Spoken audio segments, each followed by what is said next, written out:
Hello guys, welcome back to our channel UPSC Grip, and we had started Nazism and the Rise of Hitler, which is chapter number 3 of class 9th NCERT. So we had started this NCERT series जिसमें हमने पढ़ लिया था Nazism and the rise of Hitler. Then हमने ये topic cover कर लिया था। इसके बाद हमने वाइमर रिपब्लिक के बारे में भी पढ़ा था, जिसमें हमने देखा था कि वाइमर रिपब्लिक कैसे वर्ल्ड वॉर 1 के बाद एक गवर्नमेंट बनती है जर्मनी की, और ज़्यादातर लोग जर्मनी के इस गवर्नमेंट को सपोर्ट नहीं करते हैं। एक वर्सेल्स ट्रीटी नाम से एक पीस ट्रीटी होती है वर्सेल्स नाम की जगह पे, जिसमें जर्मनी को बहुत कुछ फेस करना पड़ता है, और लोग इन सब चीज़ों के लिए, बेसिकली जर्मनी के लोग इन सब चीज़ों के लिए, जैसे कि वर्सेल्स ट्रीटी के लिए और वर्ल्ड वॉर 1 में जो जर्मनी की हार हुई थी उसके लिए, इस वाइमर रिपब्लिक को ही रिस्पॉन्सिबल एक तरह से मानते हैं। नेक्स्ट हम देखते हैं the effects of the war. अब इफ़ेक्ट्स ऑफ वॉर मतलब वॉर कौन सी, ये जो वर्ल्ड वॉर 1 हुई थी जिसमें जर्मनी हार गया था, उस वॉर की यहाँ पे बात की जा रही है। The war had a devastating impact on the entire continent both psychologically and financially. अब इस वॉर का पूरे कॉन्टिनेंट पे, पूरे यूरोप कॉन्टिनेंट पे, जर्मनी पे तो बहुत ही बुरा इम्पैक्ट हुआ था वॉर का, बट जर्मनी के साथ साथ पूरे यूरोपियन कंट्रीज़ इसमें शामिल हुई थी, इसीलिए पूरे यूरोप पे बहुत ही बुरा इफ़ेक्ट पड़ा था इस वॉर का। साइकोलॉजिकली भी, मतलब लोगों के दिमाग पे भी लोगों को ये चढ़ गया था कि वॉर शुरू है। और हमने देखा कि ये वॉर ऐसी वैसी वॉर नहीं थी, मतलब 2-3 महीने में जो ख़त्म हो जाए ऐसी वॉर नहीं थी, बल्कि ये 4 से 5 साल तक ये वॉर चली थी। इसकी वजह से लोगों को साइकोलॉजिकल प्रेशर आया था, साथ में फाइनेंशियली भी इस वॉर से काफ़ी ज़्यादा कंट्रीज़ को नुकसान हुआ था। From a continent of creditors Europe turned into one of debtors. अब हमने देखा कि यूरोप जो है ये बहुत ही रिच कॉन्टिनेंट है। वॉर के पहले तक तो यूरोप एक क्रेडिटर्स का कॉन्टिनेंट हुआ करता था, मतलब यूरोप ऐसा था जिसके पास पैसा ही पैसा था, यूरोप दूसरों को लोन दिया करता था। बट वर्ल्ड वॉर 1 के बाद क्या हुआ, इतनी बुरी सिचुएशन आ गई कि यूरोप और यूरोप की सारी कंट्रीज़ डेप्टर्स बन गई। डेप्टर्स का मतलब यूरोप की इतनी ख़राब सिचुएशन आ गई कि अपनी कंट्री को चलाने के लिए भी उसको बाहर से लोन लेने पड़ गया, डेप्ट में आ गया, यूरोप कर्जे में आ गया। Unfortunately the infant Weimar Republic was being made to pay for the sins of the old empire. अब क्या हो रहा है, जो भी ओल्ड एम्पायर ने, हमने देखा था कि वर्ल्ड वॉर 1 के टाइम पे जो गवर्नमेंट थी वहाँ के, जर्मनी की जो गवर्नमेंट थी, वहाँ के राजा कौन थे, विल्हेल्म II नाम से एक राजा थे, हमने देखा था।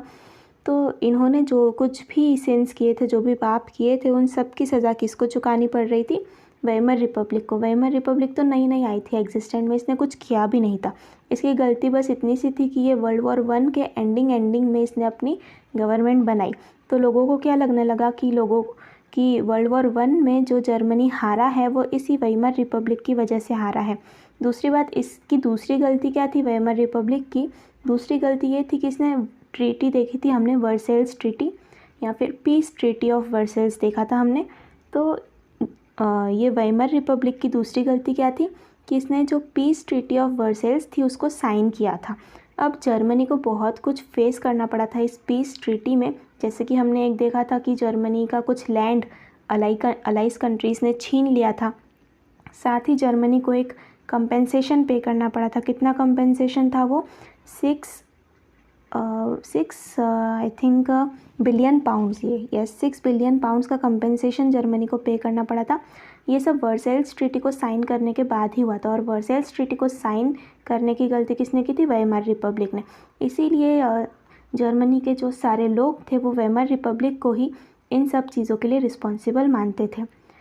The republic carried the burden of war guilt and national humiliation and was financially crippled by being force to pay compensation. अब इसको नेशनल ह्यूमिलिएशन झेलना पड़ा, मतलब सब कंट्रीज़ के बीच में इसकी बदनामी हुई थी पीस ट्रीटी में। किसकी बदनामी हुई थी, जर्मनी की। साथ ही में इसको इतना बड़ा कंपेंसेशन यानी कि कुछ रकम भी पे करनी पड़ी थी। Those who supported the Weimar Republic, mainly socialist, Catholics and Democrats, became easy targets of attack in the conservative nationalist circle. अभी वेमर रिपब्लिक जो था, इसके सपोर्ट में ना 3 तरह के लोग थे, ये याद रखना। वेमर रिपब्लिक को कौन कौन सपोर्ट करता था, एक तो सोशलिस्ट लोग जो सामाजिक लोग थे, दूसरे कैथोलिक्स लोग, और तीसरे थे डेमोक्रेट्स, मतलब जो डेमोक्रेसी में बिलीव करते हैं। तो ये तीनों टाइप के जो लोग हैं वो वेमर रिपब्लिक को सपोर्ट करते थे। अब क्योंकि ये लोग वेमर रिपब्लिक को सपोर्ट करते थे, इसीलिए ये टारगेट्स बन गए थे कंजर्वेटिव नेशनलिस्ट सर्कल्स के, मतलब आम आदमी, जो आम आदमी थे, जो नॉर्मल लोग थे, वो इन तीनों टाइप के लोग को टारगेट कर रहे थे। क्योंकि हमने देखा जर्मनी के मोस्ट ऑफ द लोगों को वेमर रिपब्लिक, ये जो गवर्नमेंट है, वो पसंद नहीं आती। इसीलिए वेमर रिपब्लिक को जो भी लोग सपोर्ट करते थे वो लोग भी जर्मनी के लोगों को पसंद नहीं आते थे। They were mockingly called the November criminals. अब जर्मनी के लोगों ने क्या किया, जो भी गवर्नमेंट को सपोर्ट कर रहा है, जो भी गवर्नमेंट को सपोर्ट कर रहा है, उनका एक नाम रख दिया। जैसे हम किसी का मजाक बनाते तो उसका नाम रख देते हैं ना मजाक मजाक में, वैसे ही इन्होंने गवर्नमेंट के जो भी सपोर्टर्स थे उनका नाम क्या रख दिया, नवंबर क्रिमिनल्स। अब नवंबर क्रिमिनल्स क्यों, क्योंकि जो वर्ल्ड वॉर 1 है वो नवंबर में एंड हुई थी। हमने यहाँ पे देखा था कि जो वर्ल्ड वॉर 1 है वो नवंबर में एंड हुई थी जी, नवंबर 1918 में ये वर्ल्ड वॉर हमारी एंड हुई थी। तो नवंबर में जब ये वर्ल्ड वॉर एंड हुई थी तो सबसे दुखद घटना जर्मनी के लिए क्या थी कि जर्मनी वर्ल्ड वॉर 1 में हार चुका था। अब क्योंकि जर्मनी वर्ल्ड वॉर 1 में हार चुका था तो जर्मनी के लोगों को लगता था कि वेमर रिपब्लिक की वजह से ही जर्मनी हारा है। इसीलिए वेमर रिपब्लिक को जो लोग भी सपोर्ट करते हैं उनका नाम रख दिया गया था नवंबर क्रिमिनल्स। ठीक है, तो अब this mindset had a major impact on the political developments of early 1930s as we will soon see. तो इसी माइंडसेट की वजह से जो भी कंट्री में पॉलिटिकल डेवलपमेंट्स हो रही थी वो हो ही नहीं पा रही थी। देखिए, वेमर रिपब्लिक एग्जिस्टेंस में तो आ गई, वेमर रिपब्लिक तो देश का भलाई करना चाहती थी। अब जर्मनी में अगर वेमर रिपब्लिक यानी कि वहाँ की गवर्नमेंट कुछ अच्छा करने जा रही है लेकिन लोग ही उसको सपोर्ट नहीं कर रहे, लोग ही उसका विरोध कर रहे हैं, तो गवर्नमेंट कैसे कुछ अच्छा कर पाएगी। गवर्नमेंट तो पूरे टाइम बस लोगों का सपोर्ट पाने में लगी रहेगी और लोगों को कन्विंस करने में लगी रहेगी कि देखो भाई, हम जो कर रहे हैं तुम्हारी भलाई के लिए कर रहे हैं। पर लोग थे कि लोगों को वेमर रिपब्लिक पे बिल्कुल भरोसा नहीं आ रहा था। इसीलिए जर्मनी में हम देखते हैं कि पॉलिटिकल डेवलपमेंट जो है वो बहुत ही रुकी सी थी, पॉलिटिकल डेवलपमेंट्स बिल्कुल नहीं हो पा रही थी। The first world war left a deep imprint on European society and polity. जो फर्स्ट वर्ल्ड वॉर हुआ था, वर्ल्ड वॉर 1, उसकी वजह से यूरोपियन सोसाइटी पे और पॉलिटी पे बहुत ही गहरा सदमा पड़ा। हमने देखा कि साइकोलॉजिकल और फाइनेंशियल इफ़ेक्ट्स हुए थे उस पर। ठीक है, soldiers came to be placed above civilians. Soldiers को ज़्यादा ऊपर रखा जाने लगा सिविलियंस के। सिविलियंस मतलब नॉर्मल जो लोग होते हैं, आम आदमी जर्मनी के, उनसे ऊपर किसको रखा जाने लगा, सोल्जर्स को। मतलब सोल्जर्स के लिए एक रिस्पेक्ट आने लगा कि सोल्जर्स जो है वही सब कुछ है, वही हमारे देश को बचाते हैं। Politicians and publicist laid great stress on the need for man to be aggressive, strong and masculine. अब सोल्जर्स जो है मेनली मैन होते हैं, हम देखते हैं। तो पॉलिटिशियंस और पब्लिसिस्ट मतलब जो मीडिया वाले हैं, ये लोग बहुत स्ट्रेस करके बताने लगे कि हमारे जो सोल्जर्स हैं वो उनका अग्रेसिव होना ज़रूरी है, एकदम गुस्सैल होना, उनका स्ट्रॉन्ग होना ज़रूरी है, उनका मस्क्यूलाइन होना ज़रूरी है, और कैसे वो फाइट करते हैं। मीडिया जो है वो ट्रेंच लाइफ को ग्लोरीफाई करने लगी। ट्रेंच लाइफ मतलब जैसे सोल्जर जो है वो खाई वगैरह के इलाकों में रहते हैं, तो वो जो एरियाज़ है वो ट्रेंच के एरियाज़ है। तो ऐसी एरियाज़ में जो लाइफ बिताते हैं सोल्जर्स, उसको ग्लोरीफाई किया जाने लगा, उसकी तारीफ़ की जाने लगी हर तरफ। The truth however was that soldiers live miserable lifes in this trenches. अब सच्चाई तो कुछ और ही थी। एक्चुअल में जो सोल्जर्स की लाइफ थी ना जर्मनी में, वो इतनी अच्छी नहीं थी। इनफैक्ट वो इन ट्रेंचेस में, इन खाई वाले एरियाज़ में बहुत ही मुश्किल से अपनी ज़िंदगी गुजार पा रहे थे। उनको ऐसे फंसी हुई ज़िंदगी वो जी रहे थे कि एक तरह से वो फंस चुके हैं। यहाँ पे दिया हुआ है कि trapped with rats feeding on corpses, मतलब लाश पड़ी हुई है जो भी, लाइक अगर फाइट हुई है तो कुछ सोल्जर्स बचते हैं, कुछ सोल्जर्स मर जाते हैं। तो वहीं पे कुछ सोल्जर्स की लाशें पड़ी हुई हैं सामने, और मान लीजिए ये एक सोल्जर है, इसके सामने दूसरे सोल्जर की ऐसे लाश पड़ी हुई है, और यहाँ पे रैट्स मतलब चूहे जो हैं इस लाश को खा रहे हैं। ऐसी ज़िंदगी ये वाला सोल्जर यहाँ पे बिता रहा है। तो यहाँ पे कठिनाइयाँ भी बहुत सारी थी ट्रेंच लाइफ में, लेकिन मीडिया तो कुछ और ही बता रही थी। मीडिया क्या बोल रही थी कि ये जो ट्रेंच लाइफ है वो बहुत ही ब्रेव लोग जीते हैं, बहुत स्ट्रॉन्ग लोग जीते हैं, और बहुत अच्छी अच्छी बातें इस बारे में बताई जा रही थी। और इसी वजह से सोल्जर्स को ज़्यादा ऊपर रखा जा रहा था सिविलियंस के कंपैरिजन में। They face poisonous gas and enemy shelling and witness their ranks reduce rapidly.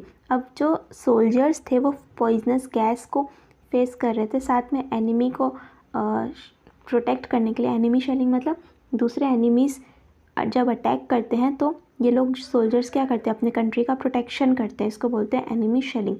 तो इस वजह से वो कंटिन्यूस उनका रैंक जो है वो रिड्यूस होते जा रहा था। Aggressive war propaganda and national honour occupied centre stage in the public sphere while popular support grew for conservative dictatorships that had recently come into being. अब aggressive war propaganda and national honour occupied centre stage in the public sphere. Public sphere में मतलब लोगों के दिलों में ये जो war का प्रोपेगेंडा था, aggressive war propaganda and national honour, इस सेंटर स्टेज मिल गया। मतलब लोग क्या सोचते थे कि एकदम वॉर में जीतना, और वॉर में अगर कोई कंट्री जीतता है तो उसको नेशनल ऑनर मिलता है, सब कंट्रीज़ में उसको एक तरह से इज्जत मिलती है। तो यही लोगों के दिलों में बसा हुआ था कि सबसे ज़्यादा दुखद घटना उनके लिए कुछ थी ना, जर्मनी के लोगों के लिए, तो वो सिर्फ एक चीज़ थी कि वो लोग वॉर में हार चुके थे। तो लोगों के मन में बस यही बसा हुआ था कि हमें वॉर में जीतना चाहिए था। इसीलिए लोगों को लगता था कि अब डेमोक्रेसी कुछ काम में आने नहीं वाली है, कंट्री को एक अच्छे लीडर की ज़रूरत है, अच्छे डिक्टेटर की ज़रूरत है। तो इसीलिए लोग जो है वो वाइमर रिपब्लिक को और डेमोक्रेसी को बिल्कुल सपोर्ट नहीं कर रहे थे। वो चाहते थे कि डिक्टेटरशिप से ही कंट्री को आगे बढ़ाया जा सकता है। Democracy was indeed a young and fragile idea which could not survive the इंस्टेबिलिटीज़ of interwar Europe. Democracy जो थी वो एक न्यू आइडिया थी जो वाइमर रिपब्लिक ने जर्मनी में लाया था। इसके पहले जर्मनी में कभी भी डेमोक्रेसी नहीं थी, वहाँ पे डिक्टेटरशिप ही थी। हमने देखा वहाँ पे एक राजा थे विल्हेम टू नाम से, या जिनको विलियम टू भी कहा जाता है। तो वहाँ पे डेमोक्रेसी बहुत ही ना के बराबर थी। डेमोक्रेसी एक नया आइडिया था, और जर्मनी में ये नया आइडिया हम देखते हैं कि ज़्यादा समय तक टिक नहीं पाया। ये एक फ्रेगाइल आइडिया था, मतलब एक कमज़ोर आइडिया था। और जर्मनी में या पूरे यूरोप में जो इंस्टेबिलिटीज़ चल रही थी वॉर के बीच में, एक तो जर्मनी वॉर हार गया, ऊपर से जर्मनी ने वर्साइल्स ट्रीटी को साइन किया जहाँ पे उसको कंपेंसेशन पे करना पड़ा, अपना बहुत सारा लैंड उसने गंवा दिया। तो ये सारी चीज़ें जर्मनी के साथ हो रही थी। इस सब के बीच में एक नया आइडिया इंट्रोड्यूस किया गया जर्मनी में बाय वाइमर रिपब्लिक, और वो नया आइडिया कौन सा था, डेमोक्रेसी का, जो जर्मनी के लोग झेल नहीं पाए। और इसीलिए हम देखते हैं आगे चल के कि वाइमर रिपब्लिक ज़्यादा समय तक टिक नहीं पाती है। ठीक है, तो नेक्स्ट वीडियो में हम यही देखेंगे कि वाइमर रिपब्लिक ज़्यादा समय तक क्यों नहीं टिक पाती है, और हमें ये भी देखना है कि कैसे इकोनॉमिक क्राइसिस आता है एक तरह से जर्मनी में, और पॉलिटिकल रेडिकलिज्म भी कैसे आता है, ये सब हम देखेंगे। But if you like the video and if you want more parts on this chapter, please let us know in the comment section. We will be waiting for it. Thank you so much.